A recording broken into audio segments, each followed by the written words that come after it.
Hello everyone, welcome to this week's video from the Purple Penny. My name's Mark. I own and run the Purple Penny along with my wife Catherine. We're a small coin and banknote dealer in the northern suburbs of Adelaide. We've been here for the last 5 years or so and been doing these videos for the last 4. We had a week off last week and we're back up this week. Hopefully, actually we've been closed for 2 weeks, but we only missed 1 week of videos. I've made it back into the shop today to do this video. Catherine's not here because she's over in Canberra. Has been over in Canberra for the last few days, and happened to duck into the Mint today. And today's the first day that the new Mint shop has been open, so she was lucky enough to get in there and see it on the first day that it was open. And you're lucky enough to see some photos from the first day that the new Mint shop has opened. It has been over in the Canberra Museum and Art Gallery for the last several months, and they've done a refurb of the shop. I think it's at Deakin, and it's reopened today, so she's got some really good photos of that, which I'll share with you shortly. I'll just say a few hellos here. Hello Samantha, Gary, Michelle, Peter, Patrick, John, Tina, Ray, Adam, Antonius, and there's Catherine, who's in Canberra listening on her phone. She said she was listening on her phone. So let's just jump into Catherine's photos that she was kind enough to send me in the last half an hour. So the Mint shop has reopened over there after being renovated, and there was only one portable press in operation today. She said the other one was being worked on by technicians. You can see a large column there at the top left, and the column is covered in dollar coins, QE2 dollar coins and Charles dollar coins. You can see the gallery press at the bottom left, and if you're not sure what the gallery press is, that's where you can go and pop in some money and strike your own C mint mark dollar, which this year is the Out of This World themed coin.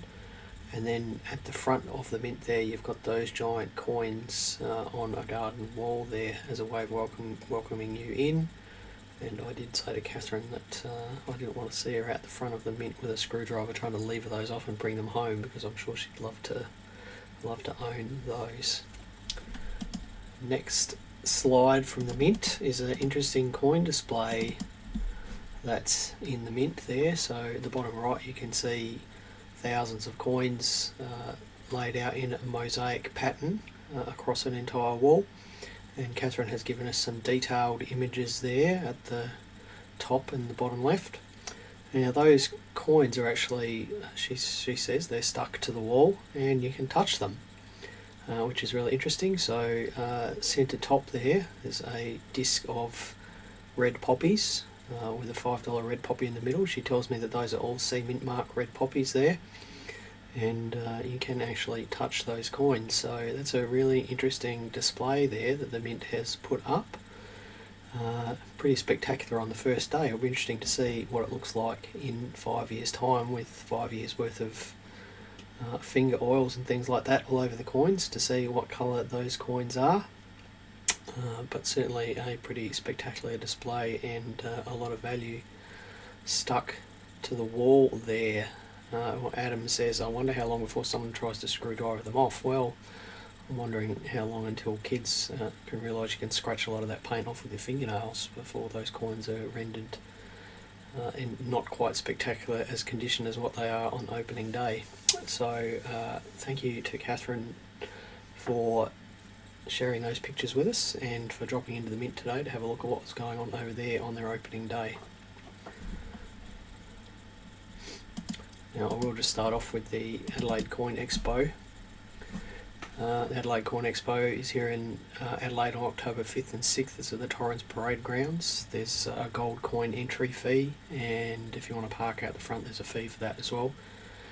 25 plus dealers, and the Mint is in attendance. And if you are in Adelaide, do jump across and try to get along to the Expo, because it is one of the better coin shows in Australia. So we'll just say a few more hellos here before we go on to the next news item. Hello JJ, hello Jay, hello Peter. Sorry, PCE Supercore, I've forgotten your name, but thanks for joining in again today. Hello Charles, hello Peter, hello Gwen. And PCE Supercore says, do they have vacant wall space for the ill-gotten Bluey coins that are released? I'm not sure. Hello Ted, hello Lynn, and hello Ogie. And if I have forgotten to say hello to you, I do apologise for that. So we'll just jump into RAM releases. There was a RAM release last week. Obviously we were closed. It was a 2024 Centenary of Cobb & Co coin. I believe the release price was $17.50. It was an uncoloured coin. I don't know what the mintage is. I couldn't dig that up this morning. I ran out of time. I believe it's 30,000, but if someone could just confirm that for me, that would be great. And there is a coin release on Thursday of this week, 8 o'clock this Thursday. So we've got another release in the children's book series coins, which started off with, well, it was Edward Emu and another one that I've forgotten. Usually they had been released as a coloured 20-cent piece on a card, and then a coloured 20-cent piece in a book, and then a gold-plated 20-cent piece in a book. And the Mint has kept that up this year. This year the theme is Where is the Green Sheep? Not a book I've ever heard of. So the coin on a card is $17.50, 12,500 available on a card. The 20-cent coloured book is $50. There's 5,000 of those. And Amalia, thank you Samantha. Yeah, that was the other release in this series. And the 20-cent gold-plated book, there's going to be 3,000 of those, and they're $85. The mintage of the coloured coin is 20,000. Is that right? No, the mintage is 25,000, and if you can do your maths quickly, you'll see there's only 17,500 listed there. So Catherine and I assume that there'll be an Australia Post P&C release of 7,500, which is consistent with the other two children's book releases. There was a P&C for those as well. The other release on Thursday is something a bit different. It's a $5 1 ounce baby coin with toy kangaroos on it. And we're just wondering whether this is in lieu of a baby proof set, because we haven't had a baby proof set released this year, or whether it's a new product. We don't know. It'll be interesting to see how this thing performs. Mintage of 15,000, the price is $140 on that. It will be interesting to know how that performs, and again whether it's in lieu of the baby proof set or another product as well as the baby proof set. The cynic in me says that the Mint knows that demand for baby proof set is high, and they've released another product to try and convince a few of those baby proof set buyers to buy this one instead, and then they'll release the baby proof set afterwards. But of course that would be a very cynical outlook, and I'm not a cynic at all. Now, probably this will be the biggest coin news story that we've had for a year or so. An employee at a secure warehouse in Sydney has been arrested allegedly for stealing 64,000 Bluey dollar coins in bags, and these appear to be the dollar coins that were intended for the Australia Post release. The Bluey Australia Post release, which is due out next month. So this person has taken 64,000 coins from the back of a truck, literally, and allegedly has taken them from the back of a truck. And funnily enough, a police operation Bandit has led to this man's arrest, and apparently, so Catherine tells me, Bandit is Bluey's father. So Bandit is a character in the Bluey cartoons. I don't know anything about Bluey, so I'm just being told, feeding you back information that I've been spoon-fed here. A number of coins were also seized from someone who is selling these bags of coins on Facebook, and currently the police have only recovered about 1,000 of the 64,000 coins that were stolen. The rest of them have either already been sold online or were put straight into circulation. It's not really clear at the moment. But let's just say that with the hype around the Bluey coins and perhaps less than optimal security, that this has led to this theft and then them being distributed out through social media. So 64,000 coins is what, 3,200 bags, or 3,020 bags or something. A lot of bags to get rid of quickly, and you just wonder how whoever stole them did it. And I guess that should just lead us to asking questions about buying coins prior to release, and it's led on to the topic of today, which is when is too good to be true actually too good to be true, and when does the burden of good morals fall onto us as collectors to not take advantage of people who do these sorts of things. And that just leads nicely into the next story, which is the fact that the Woolworths Olympic coin release also made it into the news, because yet again bags of coins have got out. They're only supposed to be distributed via the tills with limits of 2, and of course employees through the distribution chain, whether they be Woolworths employees and or distribution employees or whatever, have been selling the bags. And this has happened with every release that's come out through Woolworths since day one. But it did get into the news this time. People complaining they couldn't get them through Woolworths, and the only way you could buy them was at huge markups on eBay and online marketplaces like Facebook Marketplace and Gumtree. And people have said a limit of 2 per customer. That's why so many of us are being told they have run out, and it's disgusting. There are so many bags on eBay and Marketplace. Customers are missing out, and Woolies is doing nothing about it again. And again, this just comes back to, it's too good to be true sometimes. And there are a lot of sellers of this sort of stuff that put morals to one side in the name of profit, and they don't, I guess, you've got to understand that a lot of these sellers, they don't care about you, they don't care about the collectors, they just want to make the money. And the same can be said of the employees and things like that. Now again, I don't think there's anything particularly illegal about what's going on with these bags, but it is just, I guess it just leaves a bad taste in people's mouths. Right, let's jump onto some world coin news before we get on to the topic of the day. A 34-year-old was arrested in Kosovo. It turns out that particular 34-year-old is a employee of the government of North Macedonia, and he's been charged with counterfeiting upwards of 2 million €2 coins. And European police have conducted raids in North Macedonia and found coin presses, coin dies, the outer stainless steel rings and the inner aluminium bronze rings ready to be pressed together. So it's interesting that a government employee has been charged with counterfeiting 2 million €2 coins, and 2 million €2 coins is about 5.4 million Australian dollars. So not an insignificant amount of money. And you can see at the right there, you can actually see the coin dies that they've seized there as well. Really interesting counterfeiting operation. And it's amazing how often there are stories in the news about counterfeit euro coins and counterfeit notes. It is a real problem over there, and I guess that the profits are pretty huge if you can get away with it, because the difference in cost of manufacture and the actual face value of these high value face value coins is a lot. It's a huge profit margin if you can pump them out by the several hundreds of thousands. So interesting story there. Thanks, Bevan. It's good to see you too. Thanks for joining in. Hello, Cameron. How are you? Is there any other questions there? Hello, Gabriel. Right. Now, this is a coin story that I found really interesting, because I've been listening to some podcasts on Alexander the Great over the last couple of weeks. This has got nothing to do with Alexander the Great. It predates him by 100 years. But there was a coin find in 2023 by a US university who were excavating the ancient Greek city of Notion on the west coast of Anatolia. Anatolia is the westernmost province of Turkey.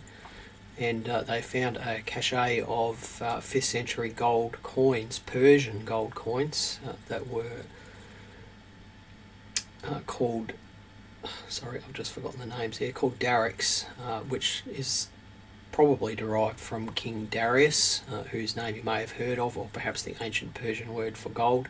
They're about 8 grams of 9.2 95% pure gold. There were several of these found in a clay pot in on the western coast of Anatolia. And if you know your history, you know that many of the cities on the western coast of Anatolia were colonised by the Greeks in 500 BC. They had been there for many hundreds or if not thousands of years. And it's believed that, it's not believed, Persian emperors actually counted those Greek colonies as their vassal states. They paid homage to the Persian king. It was part of the Persian Empire. And the Persian king actually hired mercenaries from those cities quite often, and it's believed that this little hoard of gold coins was the wages of a Greek mercenary, because this was probably how they were paid. It's been under the university's hat for the last couple of years because they were just waiting for the Turkish government's findings on who owned the coins. And in Turkey, I believe the Turkish government owns the coins. Don't go to Turkey and take coins that you find, because you'll get in big trouble. So a really interesting hoard of coins that date back 2,500 years and relate to the military history of the Persian Empire, who dominated that area at that time. Hello Daryl, how are you? And hello Brett, thank you for joining in. Yes, I'm well, thank you. So next item on the news was a brooch that was found in a Norfolk field a couple of years ago, and it's a brooch that was made out of a coin, a 23mm silver French coin with a portrait on the back and a cruciform on the reverse. And it's actually a 12th century coin, which means it's from the 1100s. Is that right? No, it's from the 1200s, and it depicts a French bishop of Cambrai. So how did a French coin that was made into a brooch get into England? And why does it have the picture of a bishop on it? Well, of course, the French basically ruled England from 1066 onwards via the Duke of Normandy's family, William the Conqueror. So they spoke French, and they had lots of ties to the French nobility. And if you look at the legends on your English coins, you'll notice that I think up until the 1600s, the English still considered themselves to be monarchs of France, even though the French monarchs disputed that. So, England and France, despite their enmity over the years, are heavily interlinked. Anyway, it turns out that in about 1250 or so, it became quite fashionable in France to create brooches out of large silver coins. So these coins here weigh, a few grams, and they're about as big as a dollar coin, just to put a pin on the back and wear it about the place. And if you're wealthy, to splurge and have 2 or 3 days pay on your chest as an emblem was quite showy. It didn't happen from English coins, because of course back then the English silver coins were tiny little silver things.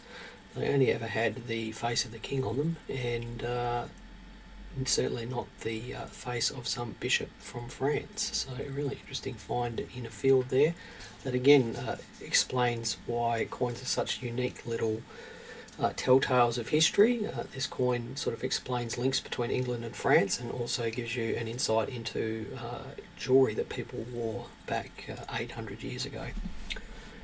Hello Philip, thank you for joining in today. Right, the topic of the day is when is it too good to be true?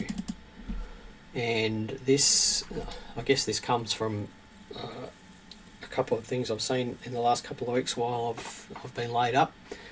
And one of them is the Bluey coin theft, and how unusual it was that those Bluey coins from the post office release had been out and about for the last few months. Very unusual. Clearly something had gone wrong there, and people frothing at the mouth to get their hands on them and sell them at a profit, and I guess ride on the coattails of the Bluey coloured coin release from a few months ago. And the other thing that I've seen this week is several people getting caught by a gold bullion buying and selling group, paying people for gold sovereigns and things like that, and not having anything delivered to them and losing their money. So let's just have a look at when two things are good to be true. And I guess I should just explain, a couple of things. Catherine and I, this is a business, so we make no apologies for the fact that we buy and resell to make a profit. It is a business. Obviously, we want to pay ourselves, but we also pay rent and power and insurance and all that sort of stuff. And I don't think there's anything wrong with wanting to make a profit. When it becomes troubling is when people are clearly running commercial enterprises and don't pay any tax and don't pay any GST and don't have any regard for their customers and don't have any regard for the collecting community as a whole. And I guess for me, that's when it becomes problematic. As I said, nothing wrong with making a profit as long as you take part in Australian society and pay your tax and all that sort of stuff, and look out for the greater good of the coin collecting community. Catherine and I make don't hide the fact that our goal is to turn everyone in Australia into a coin collector. That's our end goal. Of course, that's never going to happen, but that is our end goal. So let's just have a look at when things are too good to be true. So there's a list of red flags there, and these are common scams that we see or hear of all the time. First one, bullion less than spot. If someone comes in here and they have 1 ounce coins, 1 ounce silver coins that they have bought off of eBay for $15 each, they are going to be fake, because no one sells 1 ounce silver coins for much less than spot. Spot price being the current silver price. And to show you how out of touch I am, I don't even know what the silver price is at the moment. I haven't looked for 2 weeks.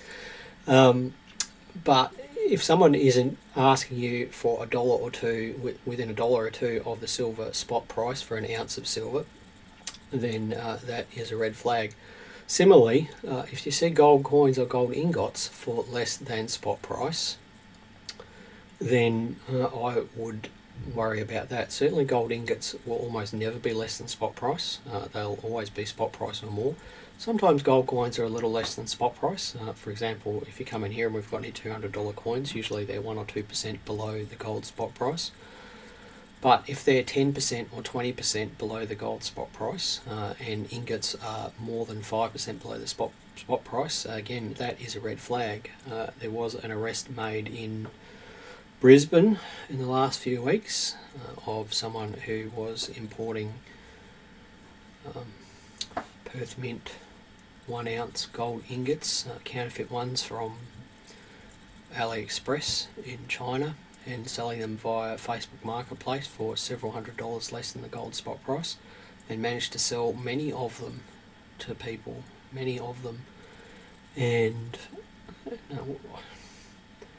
I don't feel sorry for those people. I just don't. They saw what they perceived to be a ridiculously good bargain, and they got ripped off. And I don't feel sorry for them at all, because if you buy gold and silver, you know that those bargains don't happen, and if they do happen, then you are simply ripping someone off. So I don't feel sorry for them. Similarly, with these gold and bullion groups on Facebook, the ones I saw last week were people thinking they were going to get a gold sovereign for $615. Multiple people thought they were going to get a gold sovereign for $615, and they got ripped off. But you know what? They were just as greedy as the people that were ripping them off, because a gold sovereign is worth almost $300 more than that, and they were as complicit in that as the person who ripped them off. And I don't feel sorry for them. If a sale asks you to meet somewhere in a car park, don't go along to that, because probably you're not only going to get nothing, you're going to lose your money, and you're probably going to get bashed up as well. If people give you access to products before release day, i.e. Bluey coins or mint products from the mint, then walk away from it. And why are you going to walk away from it? Because you are complicit then in, I won't say illegal activity, but you're certainly complicit in immoral activity. I have no time for mint distributors who sell their products before release day, and no time at all. They are part of the problem.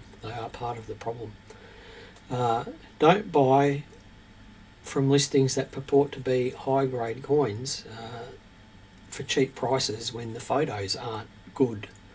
Again, you think you're getting a bargain for something based on words, but the person can't provide a decent picture. And again, don't buy things that are fractions of catalogue value. If it's too cheap, there's a reason why it's too cheap. Don't pay unknown people on unknown groups with direct deposit or OSCO because you can't get your money back. You're just asking to be ripped off. Always check out people's social media profiles, and I'm not going to, trying not to be single out races here, but if you see social media profiles with people of one race and then terrible English or inconsistent English or whatever it happens to be, that's because people are using stolen identities. They're using stolen social media profiles or hacked social media profiles or new social media profiles. So don't fall for that one. Similarly, if you're on eBay, if someone has been selling what appears to be the same type of thing over and over and it's a new profile, then I would I would move away from that too. And we certainly have seen a number of customers buy fake 1967 Swan patent dollars from new eBay profiles, and what they do is they sell these fakes. They sell 5 or 6 or 7 and they get all these negative reviews, and then they just close that account down and start up a new one and do it over and over. Centenary florins, I've seen it happen with those. So, always be checking the profiles of the people that you're buying things from. And I guess the moral of the story is that if it seems to be good to be true, then walk away. Don't think about the dollar. Don't be greedy. Do think about, I guess, the morals of the situation.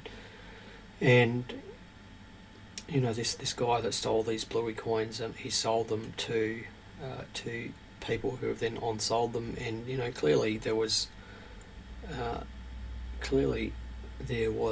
something wrong there, that all these coins got out somewhere.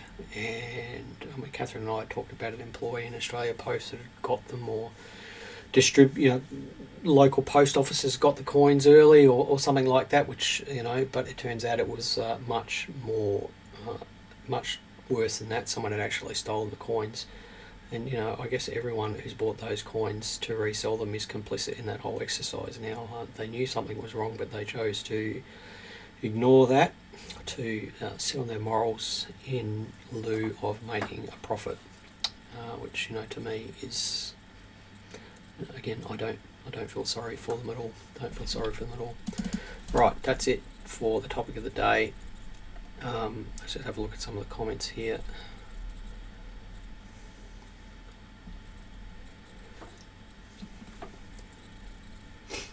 Jason says there are a number of bullion groups on Facebook with hundreds of members that are scam pages. Watch out. Yeah. John says confusion from US dollar price to Australian dollar price. Yeah, John, that I'm sure that happens, but if you've got an ounce of decency in you and you go to some person's house and they're selling you genuine gold coins at US dollar price, then speak up and say something.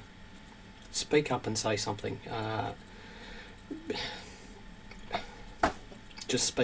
something.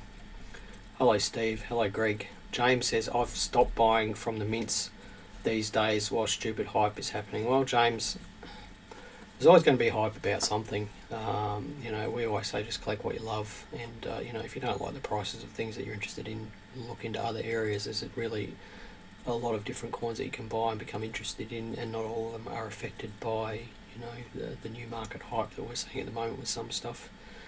JJ says, just get your stuff from the Purple Penny, so much easier than vetting and due diligence that you have to do yourself. Thank you, JJ, that's much appreciated. Thanks, Alex.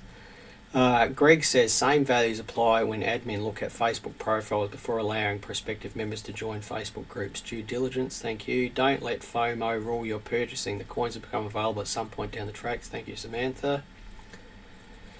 And Wayne says, great advice, no worries. All right, that's it for this week. So we are reopening on Wednesday, I hope. We'll see how I go.